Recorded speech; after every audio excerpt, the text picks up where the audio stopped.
大家好，我是老王。豆腐不要总是做汤，今天搭配佛手瓜，分享一道好吃又营养的下饭菜。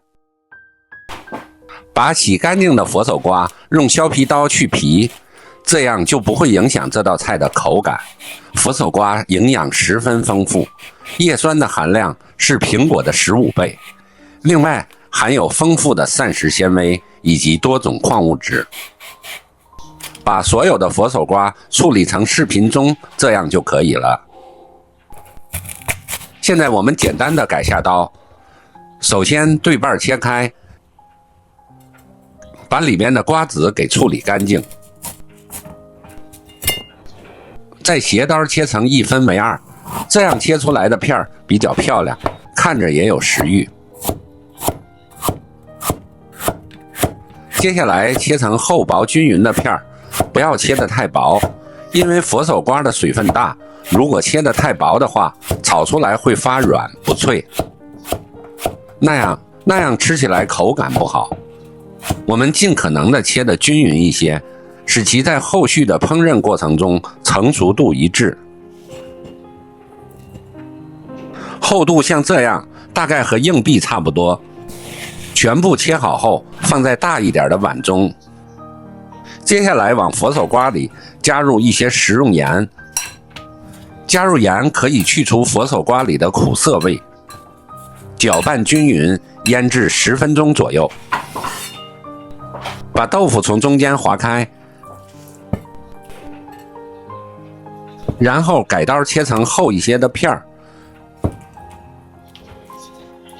就像现在这样的厚度就可以，不用切得太薄。因为豆腐吃起来口感很好，所以切得太薄的话，后面煎制的时候就很容易碎。几颗香葱，把葱白部分切成葱花，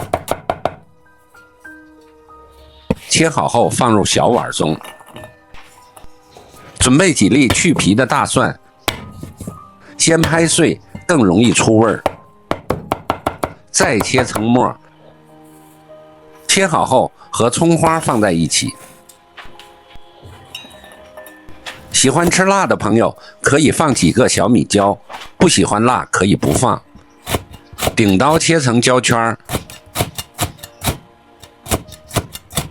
小米椒增加辣味和搭配颜色。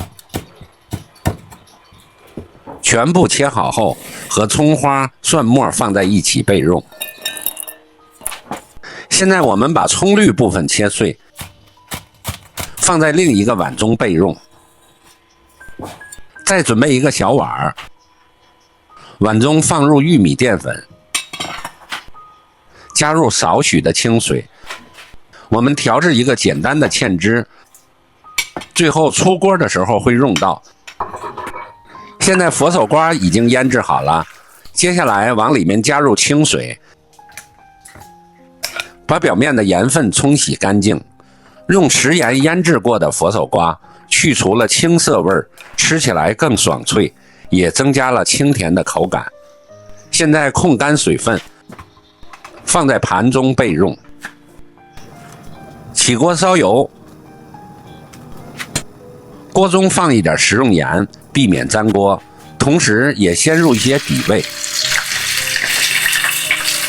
油温不用太热，大概40度左右，就把豆腐一块一块的下在锅中，不要着急，中小火慢慢煎制，这样做不翻车，大火容易煎糊。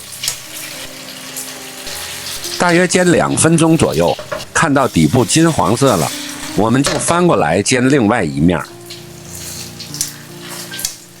煎豆腐一定要有耐心，整个过程大约在2到3分钟左右。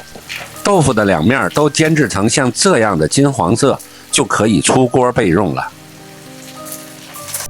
现在锅中留有煎豆腐的底油，我们把切好的葱姜蒜、小米椒直接倒在锅中，快速的爆出香味，倒入佛手瓜片，翻炒均匀，让佛手瓜和葱蒜香味融合在一起。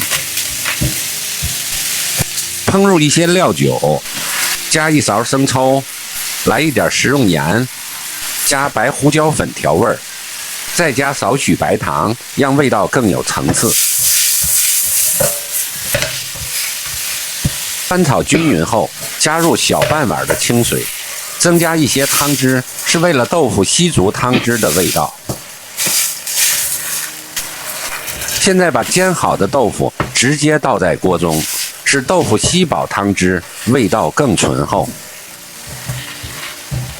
快速的翻炒，使豆腐和佛手瓜充分的融合。最后加入少许的水淀粉，勾上薄薄的芡汁，开大火把汤汁收至浓稠，这样可以使菜品更有光泽，看起来更有食欲。一道营养又美味的佛手瓜烧豆腐就这样做好了，做法非常简单。这样炒出来的佛手瓜脆嫩爽口，豆腐鲜香入味。豆腐和佛手瓜搭配在一起，不仅增加了营养，同时也丰富了口感。厨房小白都能轻轻松松地掌握。谢谢大家收看，我是老王，欢迎订阅老王小厨，我们下期再见。